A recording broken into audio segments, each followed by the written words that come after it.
सारा अपना बोल दिया, इसके चेलों ने लिख लिया और उसको 150 वर्ष हो गए पढ़ते ने। वो उन्हीं की लिखी हुई बुक है, दास सुना रहा, पढ़ रहा है। पढ़ना कोई गुनाह नहीं, आप भी पढ़ रहे हो, हम भी पढ़ रहे हैं।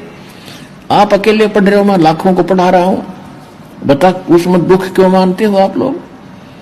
आपकी पुस्तक अरदास पढ़ा रहा है, अगर वो अच्छा ज्ञान है तो ग्रहण कर लेंगे सारी जनता, और गलत है तो उसको त्याग देंगे। पढ़ाने का यही उद्देश्य है दास। और फिर वो कहते हैं तो निंदा करता है। निंदा तो वो होती है मैं झूठ बोलता हूं और पीठ पाछे कहता हूं, सरेआम बोल रहा हूं। और लगभग 10 वर्ष हो गए टीवी चैनल पर और वीडियो सीडी बना बना के भगत दे रहे हैं कि एक का तो जवाब दे दो। रामपाल ने यह झूठ बोल दी, एक जवाब दे दो तो ये झूठे हैं। तो आज मानो बड़ा बुद्धिमान है। यदि ये ज्ञान गलत है तो हमें क्लियर करके बता दो। अगर ये रामपाल ज्ञान गलत बोल रहा है तो हमें बताओ, और नहीं तो फिर आप भी आओ तो इस दास के ज्ञान से परिचित हो और इसमें बताओ गलत कहाँ है, और ये अपना टिप्पणी दो फिर इसके ऊपर। क्यों नहीं बोलती? 10 साल हो गए दास ने, और सरेआम कह रहा हूं, टीवी चैनलों पर भी बोल रहा हूं, पुस्तकों के माध्यम से भी इनके पोल खोल रहा हूं। क्यों ना बोलते? ये क्यों नहीं बोलते? क्योंकि ये चोर है।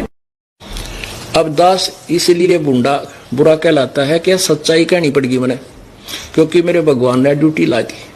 अब किसी ने तो सिर फुड़वाना ही पड़ेगा भाई, इस जनता को जगाने के लिए, इस भोली आत्माओं का कल्याण कराने के लिए। और जब ये जाग जाएंगे फिर आप पर झंडा उठा लेंगे भगवान का।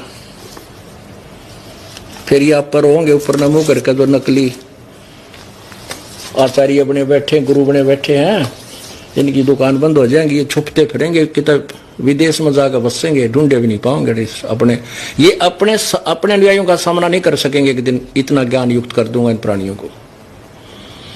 और ये इनकी रांद कटी है, गैर संसार जा गया। बात ये डाल रहे, झूठ बोलता है, क्या जाने वो। तब मैं तो नहीं जानता, पर अपने सदग्रंथ तो अपने सामने है, इन तो देख लो। पुण्यात्माओं, ये सदग्रंथ जो हैं ये इस दास के सत्य की स्पीड बेसिक स्लो होती है, पर स्टेडी और स्लोली होती है, स्टेडली होती है। अंत में सत्य की विजय होती है। प्रकाश के सामने अंधेरा रुका नहीं करता, सत्य के सामने असत्य का कोई अस्तित्व नहीं होता। अब आपके सामने है, ये सारा संसार जाग रहा है, सारा विश्व हमारे साथ लगेगा और भगवान की भक्ति करके पार होएगा। ये वो समय है। तो कहने का तात्पर्य ये है कि दास ने आप जी को वो अमर संदेश दिया है जो भगवान दिया करते थे 600 वर्ष पहले। उस समय हम अशिक्षित थे, हमारे पूर्वज अशिक्षित थे, भोले भाले श्रद्धालु थे, विश्वासी व्यक्ति थे। उसका दुरुपयोग किया इन काल के दूतों ने, नकलियों ने। हिंदू और मुसलमान धर्म के जितने भी भारतवर्ष में गुरु थे वो कति अज्ञानी थे और हमें आपस में लड़ा लड़ा कर हमें दूर करते रहे। हिंदू और मुसलमान की एक बाढ़ कि महापुरुष का जन्म भारतवर्ष के एक छोटे से गांव में हो चुका है और वह व्यक्ति मानव इतिहास का सबसे महत्वपूर्ण व्यक्ति बनेगा। उसे जनता का इतना बड़ा समर्थन प्राप्त होगा कि आज तक किसी को नहीं मिला है। वह महापुरुष नए सिरे से विधान को बनाएगा और वह विश्व के संपूर्ण देशों पर लागू होगा।